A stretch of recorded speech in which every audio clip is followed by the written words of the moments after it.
been a while since I reviewed something of the 8-bit variety, which is really surprising considering the NES was the system that started my love affair of video games, and is my favorite console of all time. I think it's time I do something about that. Only I'm not going to be talking about the 8-bit machine that everyone and their grandmas played growing up. But first...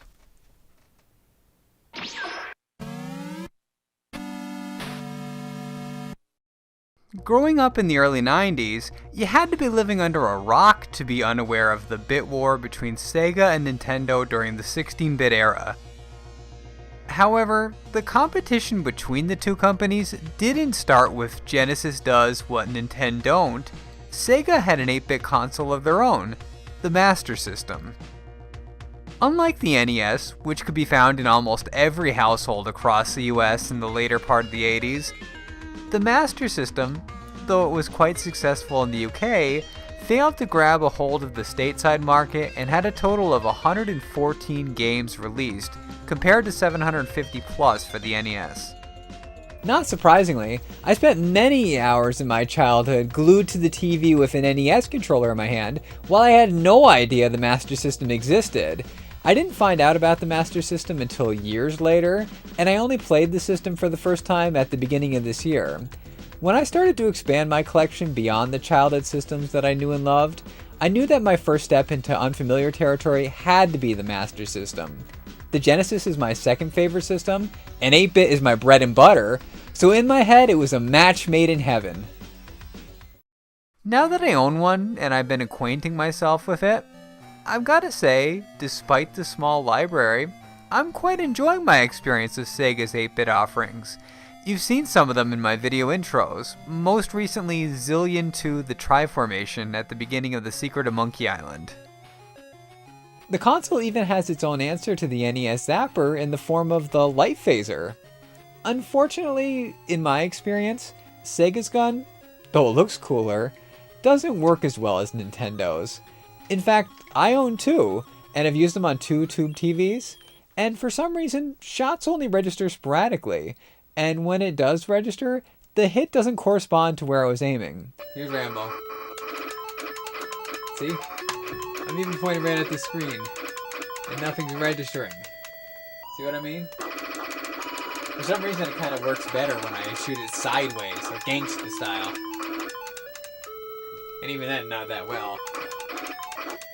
See, the shot is like way over there. I was aiming here and it was like way over there. Just doesn't work that well, unfortunately. I've heard that the Light Phaser uses different technology than the Zapper, and that it works less effectively with later model CRT TVs, so the problem is most likely my TV and not the light gun itself. Regardless of this snag, there's still plenty of fun to be had with the Master System. I find it most interesting to compare games that were released on both 8-bit consoles. In most instances, the Sega versions look more advanced, but the NES versions play better with more intuitive controls and catchier music. These are just a few of the games released on both consoles, other examples being Alien Syndrome and Shinobi, but I don't own the Master System versions to make the comparison. On top of this, Sega arcade hits such as Strider, that later found a home on the Genesis, were initially ported to the Master System.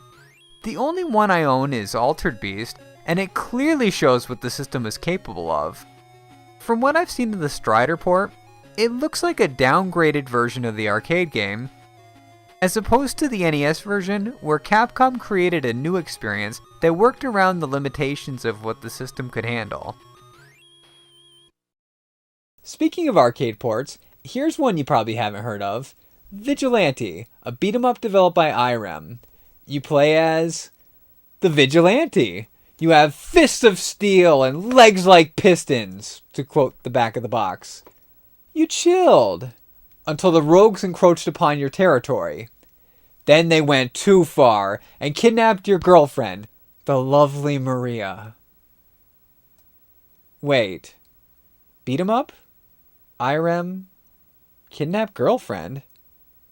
Where have I heard that before? Yes, the story of Vigilante is almost identical to the NES black box classic Kung Fu.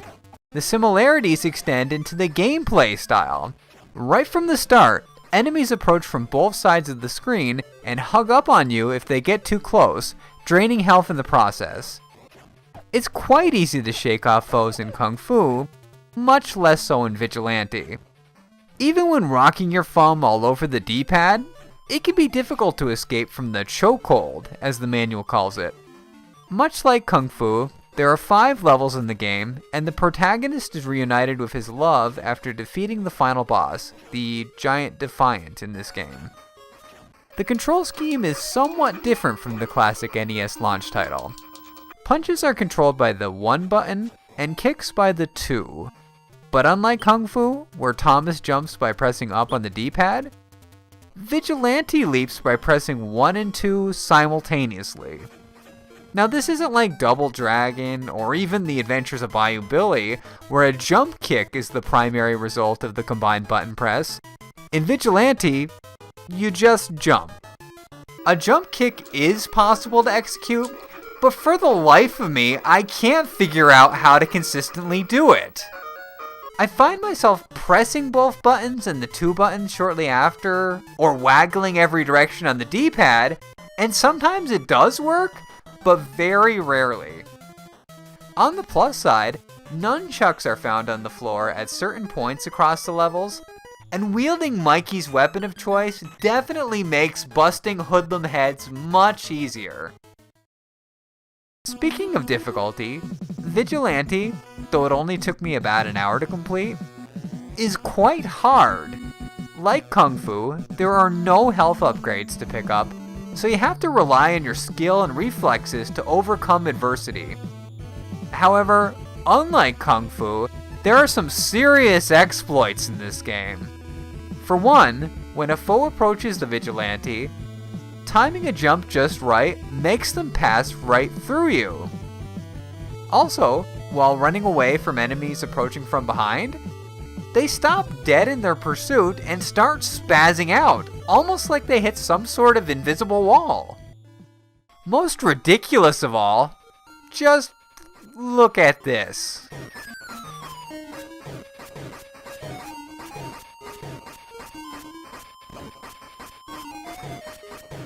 I have no idea what's going on.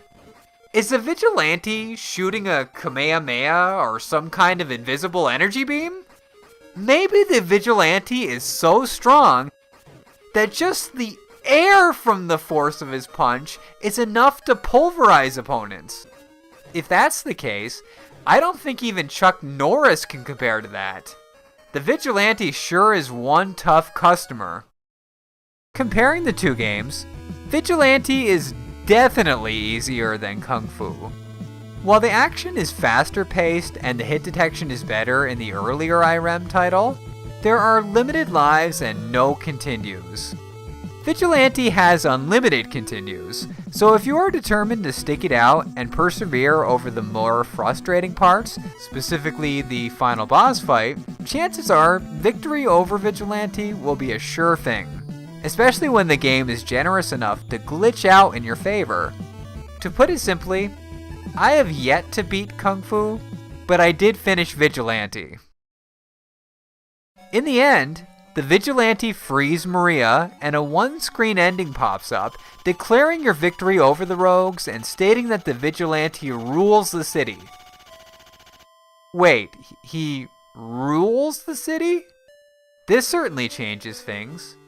Am I a bad guy pushing others off my turf? Am I actually the big boss? From the way it's stated, it doesn't sound like he's gonna help old ladies cross the street or volunteer at the soup kitchen. It sounds like Vigilante's gonna take from the collection basket and strong-arm the weaker townsfolk into giving him money for protection. I'm not sure what to think of this Vigilante. This really isn't a happy ending, is it? Maybe the rogues were the good guys, and they were trying to free the peaceful citizens from the menace that was Vigilante. I guess we'll never know.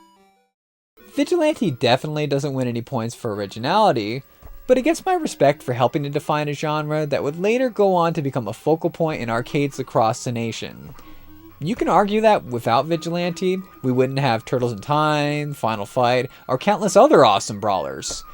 If you happen to have a Master System, I would definitely recommend checking it out.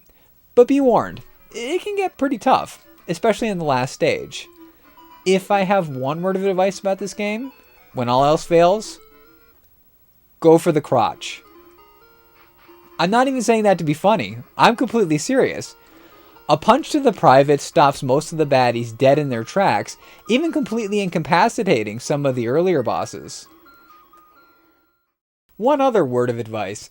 If you are going to pick it up, I highly suggest getting a copy with the box and manual. It's definitely worth spending a few more bucks for the description of the story and enemies, which is downright hilarious. Here's a sample. Harley Hog. He'll attack with kicks and punches and will put a chokehold on you if he gets close enough. Oh no! Macehead the Horrible. He may have no hair, but he has a murderous mace. I bet he does. Hitman Harry. He will stand or squat down and shoot you with a gun. Oh, that's just not fair. Dirty Jack. He carries a switchblade. Watch him! He'll come in close and try to cut you. Ah, old school manuals, with your convoluted explanations and comic illustrations. How I miss thee.